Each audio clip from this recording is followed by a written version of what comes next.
Queensland-based franchise Bumpa-T-Bumpa is an award-winning retailer of automotive spare parts and accessories. In its 12 years of operation, it's succeeded in pleasing its customers, but sadly hasn't done the same for many of its franchisees. Since 1990, 24 new stores have been opened. 18 have been closed. One other is trading as an independent. There are now 33 stores in the group. 29 are franchised. Together, former franchisees have lost in excess of $6 million and have started a support group to help come to terms with their ruin. That we're all here because, for one reason or another, we've lost most of our life's work in a Bumpa-T-Bumpa enterprise. Do you see, it's now coming to the stage where there are more people who have gone broke and lost everything through Bumpa-T-Bumpa franchise than there are current franchise owners. So our meetings are probably better attended than the current franchise owners' meetings. At no stage did we make any money. Sort of, we were taking very little, enough to survive out of the business. We had the lowest. We're told we had the lowest and most controlled expenses of anyone in the group, and they couldn't give us an answer why we weren't making any money. Such a poor survival rate begs the question why. While some failed franchisees should never have been in business in the first place, part of the answer can also be found in high costs, poor site selection and, importantly, lack of support by the franchisor. When we realised that we were in financial difficulties, they sent us a liaison officer to us who said that there was some dust on the shelves and one of the staff wasn't dressed correctly, and that was about the level of assistance that we received. Each time a store folds, Bumpa-T-Bumpa issues a memo to its franchisees. The official reasons given for these failures range from ill health and marriage breakdowns to tenancy problems and bad management. Not once has head office ever taken the blame. Yet assessments made by independent consultants tell a very different story. While many of the franchisees were meeting and often exceeding projected turnover figures, excessive costs imposed by head office made it virtually impossible for some of them to stay afloat. You don't get a return on your investment, proper income for the amount of work you put into it. You don't get any capital growth, and you certainly have absolutely no quality of life. You are working all the time just to keep your head above water in a Bumpa-T-Bumpa franchise. Mick English counts himself a lucky failure. After winning an out-of-court settlement against the company, he's now gone on to trade successfully as an independent. Just last week, Bumpa-T-Bumpa was served with another writ, and at least one more is pending. In a separate case that's dragged on for 4 years, the group recently reached an out-of-court settlement rumoured to be worth around $100,000. Bumpa-T-Bumpa has watered down that agreement in its disclosure document by stating their writ was dismissed by the New South Wales Industrial Court. But the fact is, the matter went to the federal court prior to settlement. Throughout this investigation, the franchisor has been at pains to point out that not everyone is having such a rough ride. They even went to the lengths of flying 2 happy franchisees in to talk to us. 4 years ago I purchased the franchise. I'm very happy with it. It's been very successful, and it's grown to a stage where there's 11 of us on the staff. So it's become quite a large business. I'm very happy. I'm not naive. It's been a lot of hard work. My wife and I built the business together. We sold our house 5 years ago to invest into the business. It's been a lot of hard work. It's a 7-day-a-week business, so we expected that to happen. How many other stores would you say at the moment are what you'd call successful? Out of those 29, the recent survey that we've done, we've actually surveyed all of our franchise owners to get their thoughts. I can tell as a result of that survey, there was an indication that all except for about 2 or 3 franchise owners out there now are happy with the system. In fact, the so-called independent survey of Bumpa-T-Bumpa franchise owners was conducted by the company's long-standing advisors. Among the findings were that only 58% of current franchise owners were optimistic about their future in the group. 27% found their work satisfying. Group office staff acted in a condescending manner and did not listen to the ideas and concerns of franchise owners. Franchisees registered a high level of dissatisfaction with their current profitability. So how long has this been closed now? Since September of '95. Chris Patterson and his brother Trevor operated a Bumpa-to-Bumpa store at this site for 4 years before being closed down. They sustained losses of close to $500,000. We were both working about 70 hours a week.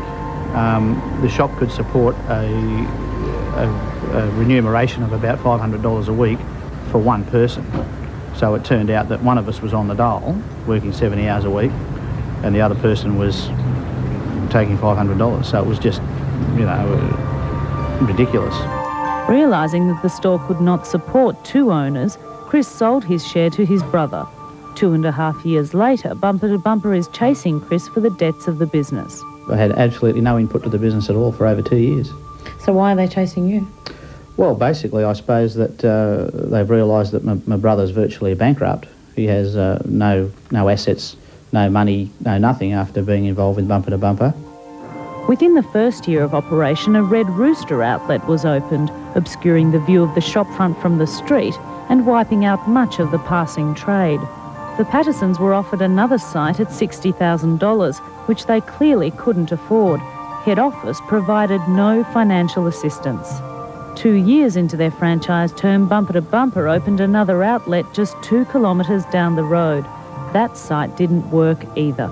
Did you have no exclusivity arrangement in terms of your location? Well, the franchise agreement says that if they open up a store within a certain radius, they have to offer it to the to the closest existing franchise, which they did for, $1 million, which was just ridiculous. They offered you that franchise for $1 million? Yep. Could you afford it? We couldn't afford it if it was for $100. The Small Business Show contacted every current franchisee, and while just under half of them admitted they were unhappy with the system, none of them wished to appear on camera. After the break, the man behind Bumpa-to-Bumpa answers his critics. Let me say that the people that you're talking about are underachievers.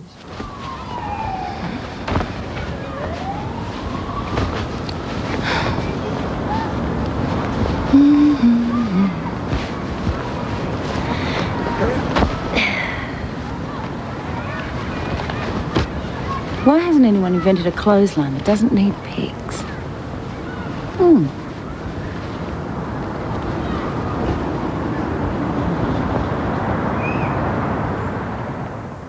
When it's out of whack and out of warranty, what do you do?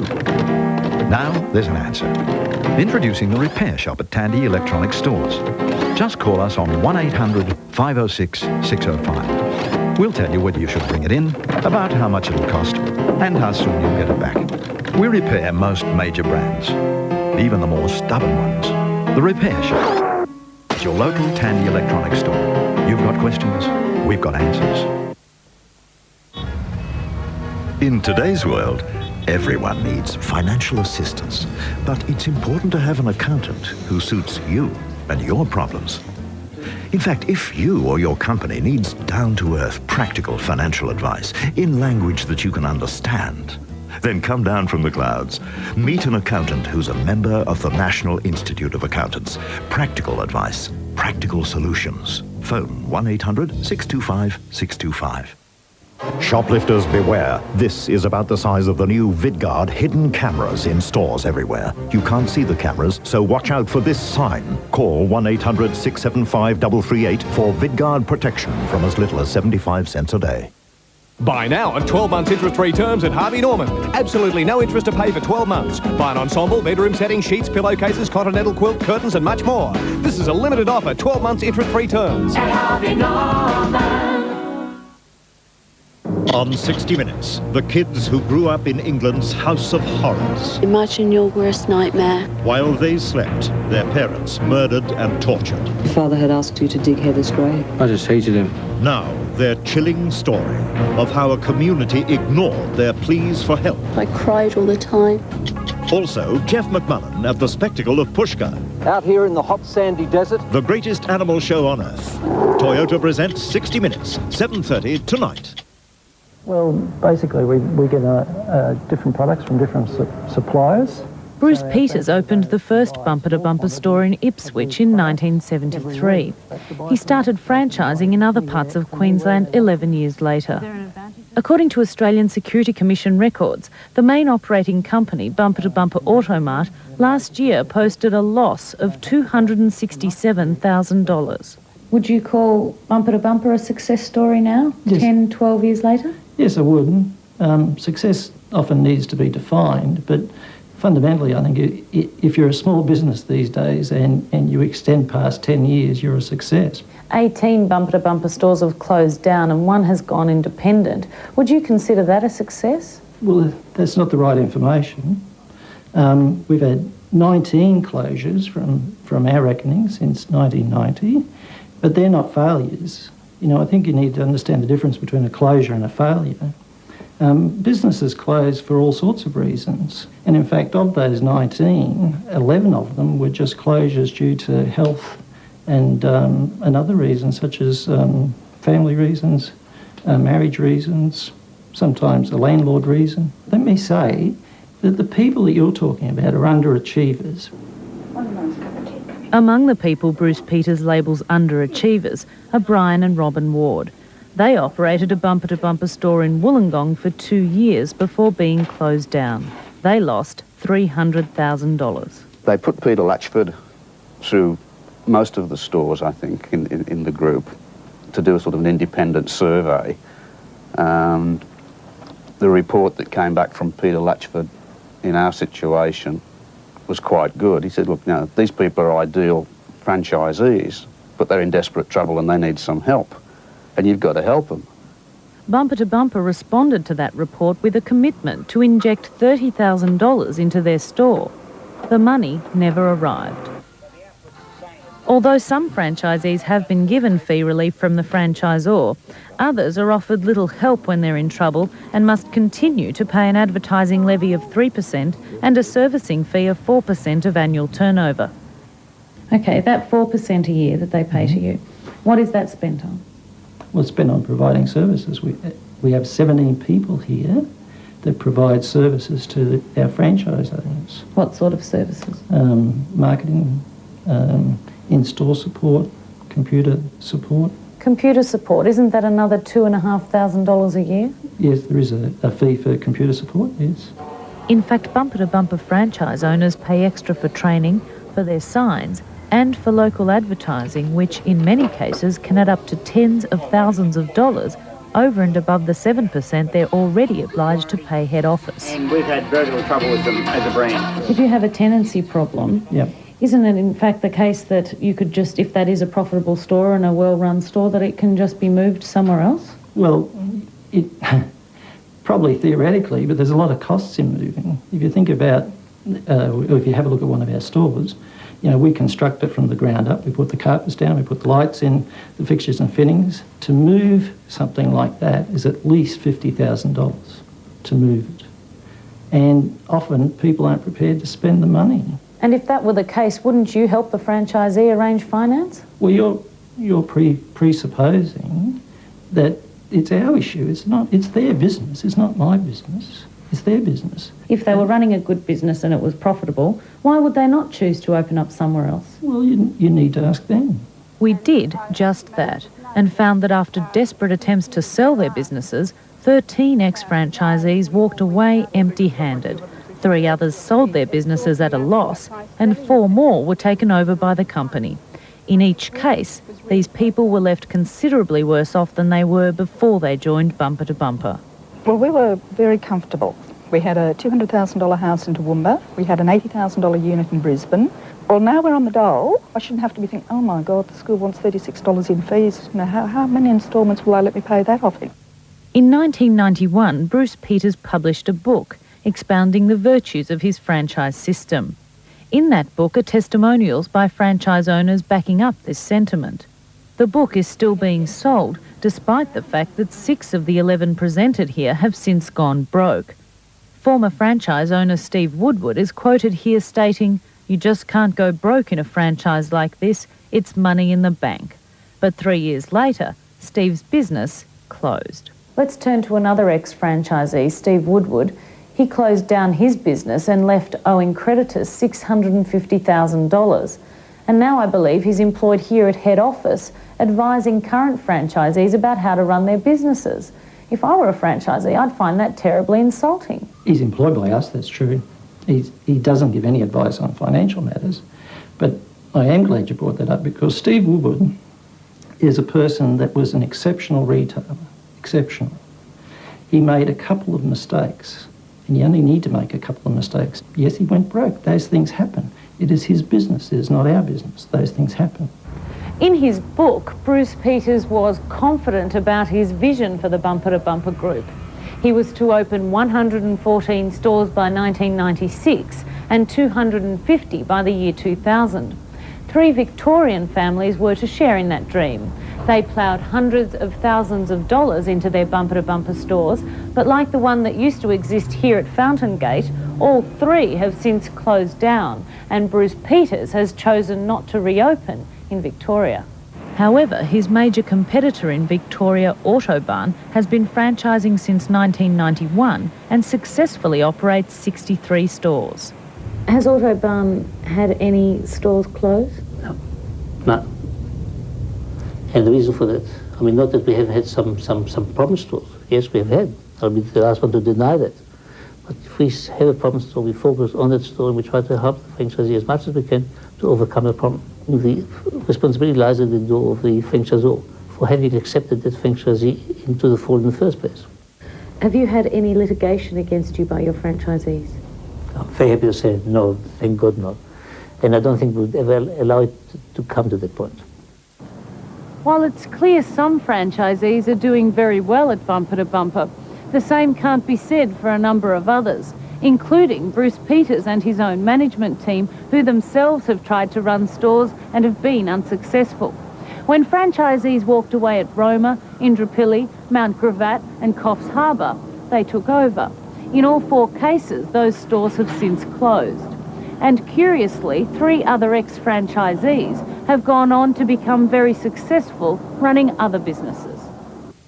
We've passed on the results of our investigation to the Franchising Code Council. Executive Director Neil Buck has indicated the matter will now be considered by the Standards and Compliance Committee, and we'll keep you posted on the outcome.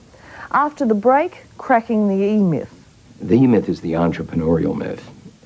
Tonight, This place is gorgeous. you will believe in angels. I prefer living alone. It's as though she doesn't have a past. Maureen O'Hara in an outstanding premiere. Is it a secret? The Christmas Box on Channel 9. Have you read about Princess Di? Oh, yeah. It's full on, wasn't it? Bruce and Demi are fighting again? Again? Well, it's him. What is it this time? Look, it's all that nerdy stuff. Hey, I read that a widest use clause in your lease gives you greater flexibility in business options. You know, if you want to vary your merchandiser operations.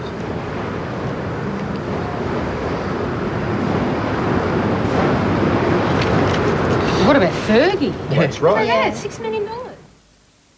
Experience a feeling of safety like never before.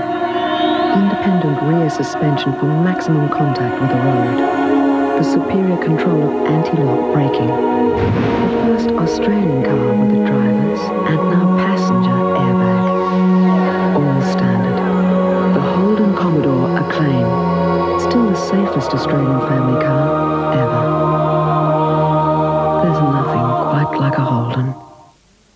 Call family and friends around Australia this Sunday for just 9 cents a minute.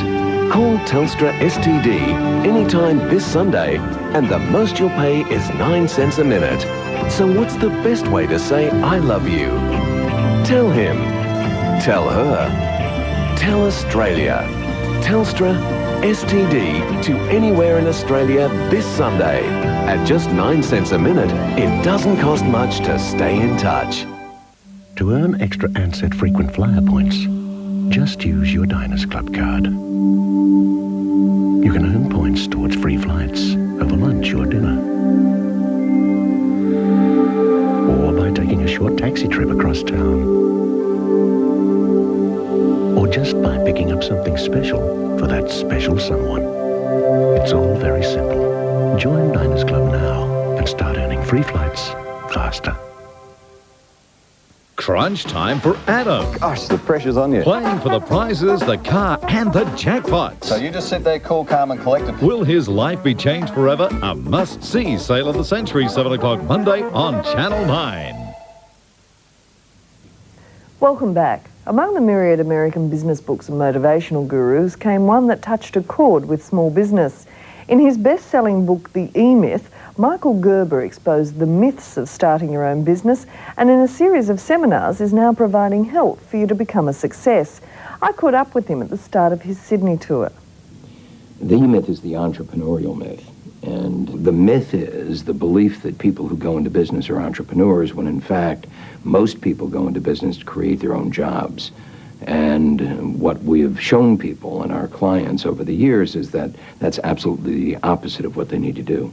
How can you save a business that's failing? What can you actually do? We implore them, exhort them to go to work on their business, not in their business. That is, rather than becoming the chief cook and bottle washer in their business, rather than building a business that depends upon them or any specific person, to really begin to understand that their business, when operating effectively as it needs to, is a highly developed, intelligent system.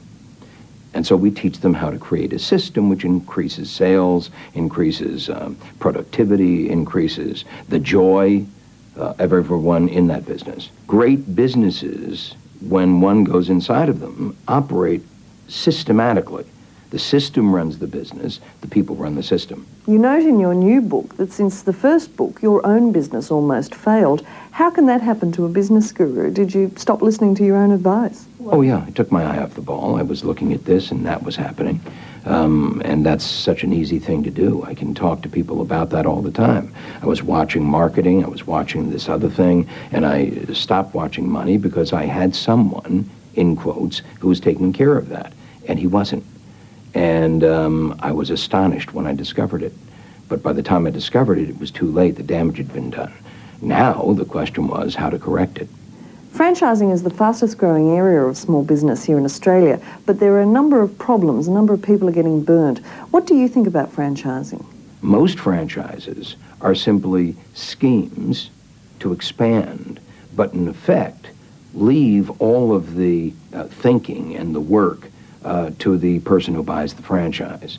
The reality is that's doomed to failure as much as an independent business is that doesn't have a completely integrated system. So if somebody's looking for a franchise, what they should be looking for is a system that the franchisor says, and don't change it, because if you do, I'll take it away. In other words, rather than going out there to do their own thing, if you're going to buy a franchise, buy a system that works and can work no matter where you are, because if it does, and if you do, then what happens is you're free. In effect, the business is giving you everything you've ever wanted. What's the most important advice for small business in the 90s? Well, the single most important advice for the business owner in the 90s would be the single most important advice for the business owner in the 80s or the 70s or the 60s or the year 2000, and that is simply, what do you want? Why are you doing this? Know absolutely clearly what your life is to look like when it's finally done. And until you can answer that question, until you wholeheartedly have a picture of who you wish to be when you grow up, you can't ever expect your business to get that for you. So the first question comes back to me. The second question is, then what's the business need to look, act, and feel like in order to pull that off? We'll have more business tips from Michael Gerber in the coming weeks, but if you'd like to meet him in person, he'll be presenting seminars in Sydney, Brisbane and Adelaide until the end of the month. After the break, more details on how to get hold of $75,000 in business grants. Monday on A Current Affair, the do-or-die battle to save Bronte. There's no crumbs on the table. She's wasted away to a shadow. I just want to be normal. Now it's a heart-wrenching race against time. The risk to her staying here is death. As her family's last-ditch plan swings into action. I'm going to miss my little girl. Plus a world exclusive with a kiss-and-tell cad. She was someone in deep distress. Who broke Di's heart. Yes, I adored him. We'll be the first with his story. I loved her desperately still. Monday night on A Current Affair. What's this? A POS display. What do we sell the most of? Well, these. Can hardly keep them on the shelves. Then why have them there? It's double handling.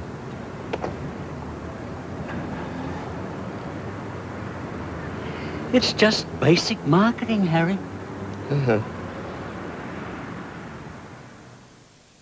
If you're a shoplifter, you'll need very good eyesight, because this is about the size of the new VidGuard hidden cameras now going into stores everywhere.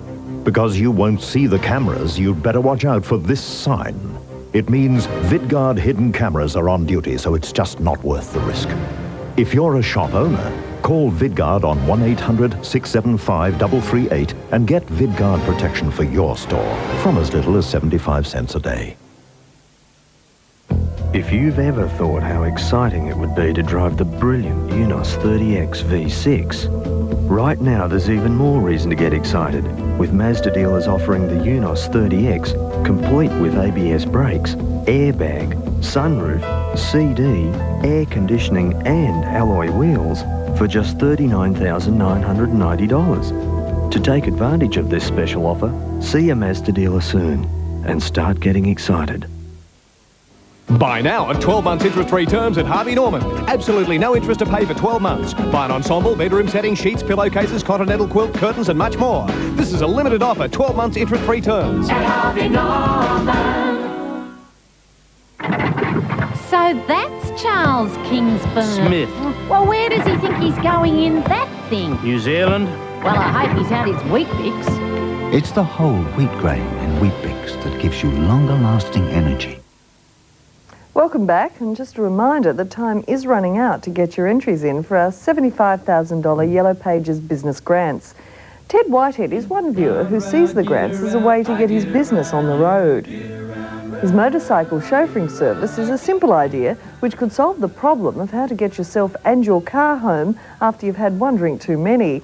He'll meet you wherever you are stranded, hook his trailer and motorcycle up to your car and drive you safely home. And Ted has firm ideas on how to use the grant to drive his great idea. I'm going to spend all my energies in developing this, market research, operatives in the field, potential of franchising down the track, and I'll do that as quickly as possible. And if you need details on how to enter, send a stamped self-addressed envelope to us here at PO Box 559 Willoughby 2068. That's all we have time for today. Next week, a guiding hand from one who knows. That's the real perceived need of micro businesses, that they don't want government bodies or people who are public servants advising them. A computer that isn't quite what it seems. Now, this might look like an ordinary keyboard, but in fact, it's a lot more than that. And a business going off with a bang. The last few weeks we've been in Brisbane and the Grand Prix, in Christchurch, Wellington in New Zealand. That's next week at 7:30. Coming up now, Business Sunday.